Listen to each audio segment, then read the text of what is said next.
a thriving business, These are really one-of-a-kind pieces. That's what makes them very, very special. a second chance school, I can read stories out of books, and it feels nice to know how to read.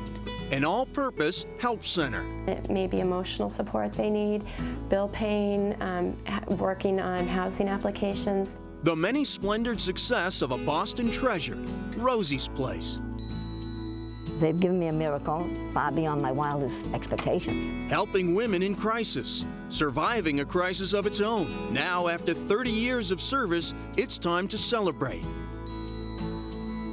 A special report, creating new beginnings at Rosie's Place.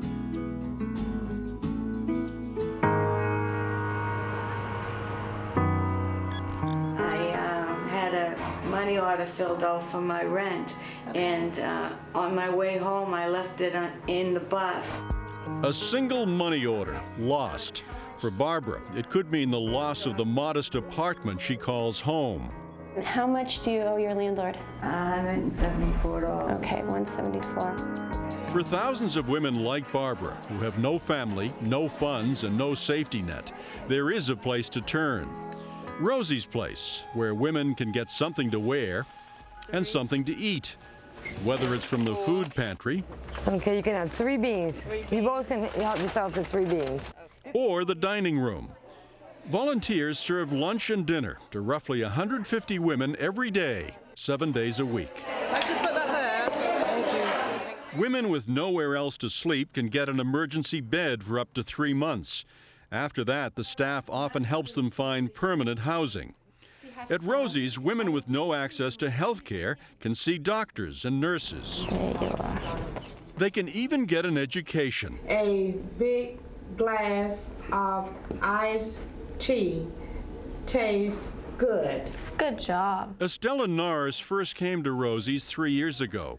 She'd become homeless after spending what little money she had taking care of a son who nearly died in a car accident. Now that her son is stable, Estella says she wants to finally learn how to read. Now I can pick up a newspaper and I can read through that paper some. I can read through there and I can read stories out of books, and it feels nice to know how to read. We have a huge caseload, and we see about 6,000 women in the advocacy department a year.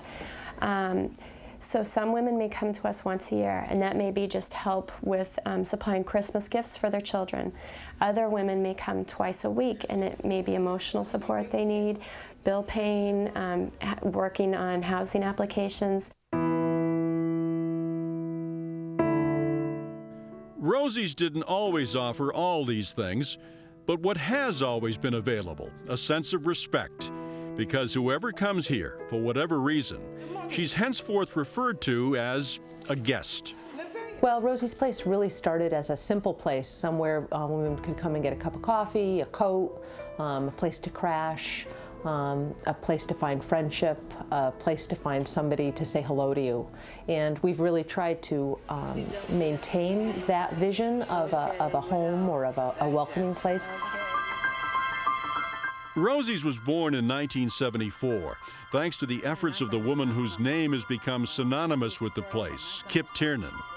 For years, Kip had worked as an urban minister when she noticed a dramatic rise in the number of homeless women. Many of them had been in institutions all their lives, but the national practice of deinstitutionalization put them on the streets. Once I started seeing women trying to pass themselves off as men to get a meal to keep from starving to death, that's when I said we can do better than this. Kip managed to find an old grocery store in the South End that she could rent for just $1 a year. The place had no heat, but plenty of rats. When we first opened on Easter Sunday, 1974, there were more volunteers than there were guests. But within 2 weeks, there were a ton of women coming into Rosie's Place. And I said, well, we need flowers. We need music. We need some artwork on these walls. The modest goal from day one, to create a space that felt like home.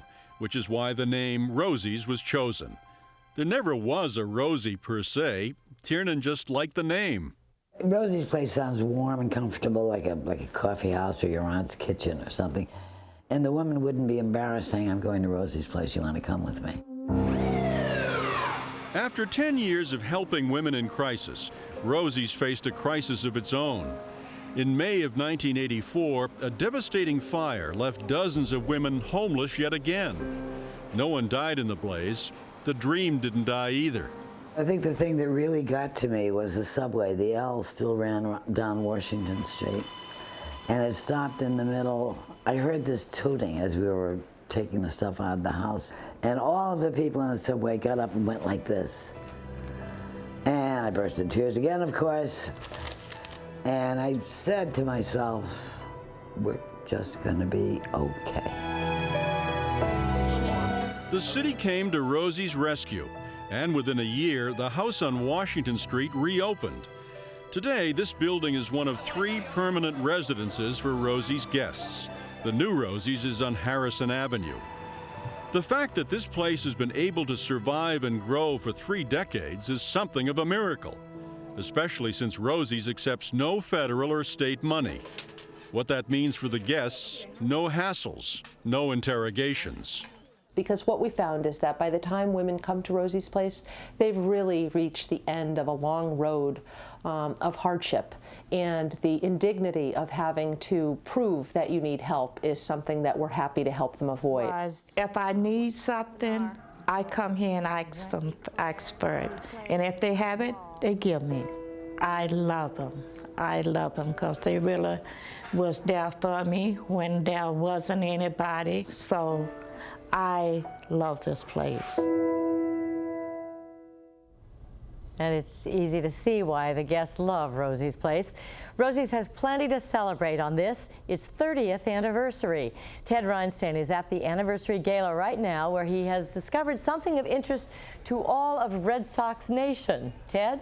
I would say so, Mary. In fact, behind me is arguably one of the most popular attendees at tonight's events. It is, of course, the 2004 Red Sox World Series trophy.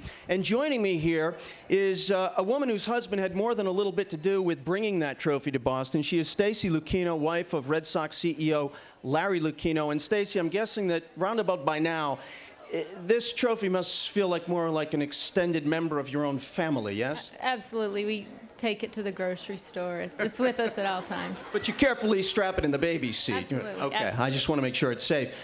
Talk a little bit about personally, I know you are one of the principal organizers for this great event tonight. Talk a little bit personally about what's behind your own involvement with Rosie's Place. How did that come about? A few years ago, I attended a luncheon and listened to all of the touching speeches. I think what touched me the most is that Kip, you can tell, puts her whole self into it. She loves these women, does not turn anyone away, and they're guests there. It's a warm and hospitable place. For sure. Well, thank you so much. Congratulations. I do have one more question. Larry does know this is here tonight, right? He's not going to look in the den later and report it missing. No, it's never in the den. It's always out on the road. Where people can see it. Okay, thanks very much. Thanks. Stacey Lucchino. Mary, back to you. All right, thank you, Ted. Thank you, Stacey. Still ahead, not just a job, the pride of work at Rosie's Place.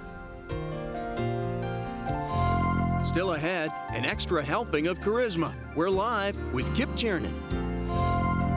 Next up, the button business.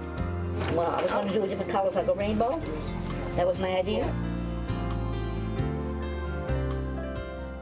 Closed caption funding provided by Liberty Mutual Insurance. It's more than insurance. It's insurance in action. Up next, all buttoned up at Rosie's Place. You're watching Chronicle with Peter Mahegan, Mary Richardson, Ted Reinstein, and Mike Barnacle. Chronicle, New England's nightly news magazine.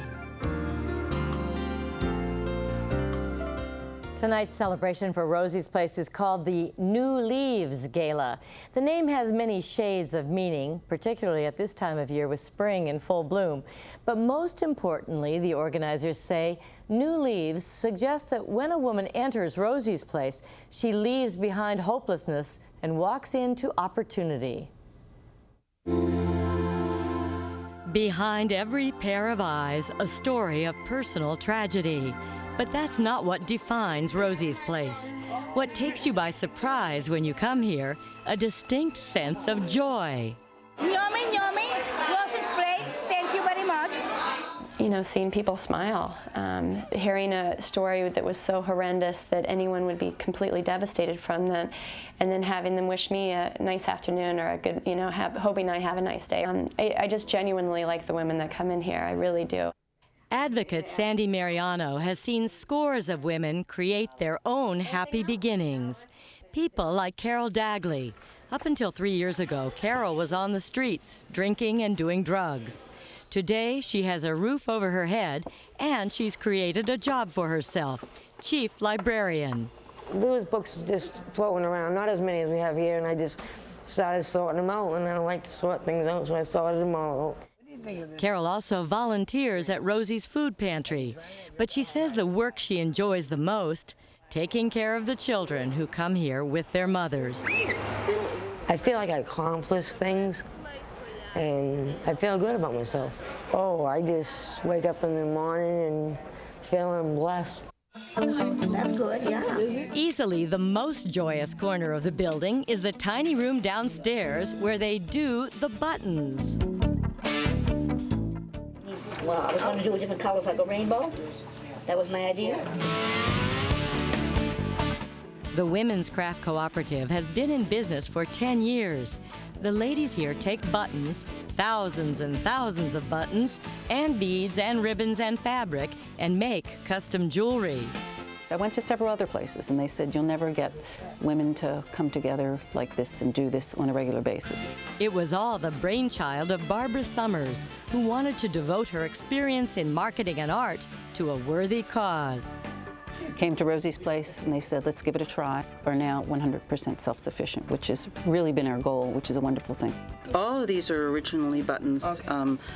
And then we put them together in different ways. Right. These are really one-of-a-kind pieces. That's what makes them very, very special. We get them from everywhere. We get donations. Schools sometimes do button drives for us. People will send them in to us. I'll get phone calls. I also deal with a button broker, and then I do purchase some occasionally online. So we get them from everywhere. This is my country collection, because it's made with wood and wood blocks and wooden beads and little fruits and little flowers. Oh, it's lovely. I liked it. When I did my vintage pins, I used to give them, and my manufacturer used to give them names, like my Tiffany collection, my Titanic group. Elizabeth is something of a celebrity among the button ladies. A former teacher, she became homeless several years ago after a serious illness. I was a school teacher all those years and did everything what I thought right, owned several homes. But it's like the story of anybody in this room, I'm sure. Anybody could be. And I don't like the stigma that people say, well, they asked for it, they deserve it, you know. But it never was going to happen to me. Oh, never. But it's like the stages of dying. You know, you go through denial and anger and all that when you become homeless. Because all you have to do is get a major sickness, and you can't find work. And believe me, I saw my bank account just dwindle right in front of my face, you know. And my teacher's retirement just go right out the door. To say Elizabeth's life has been a roller coaster is putting it mildly. But she says she is grateful to be exactly where she is. I've always been fascinated by buttons ever since I was a child. So, and I love color. I'm always stimulated by a room full of color. When I see the finished product, you know, it just gives me a warm, fuzzy feeling. I prayed for a miracle, you know, and they've given me a miracle far beyond my wildest expectations.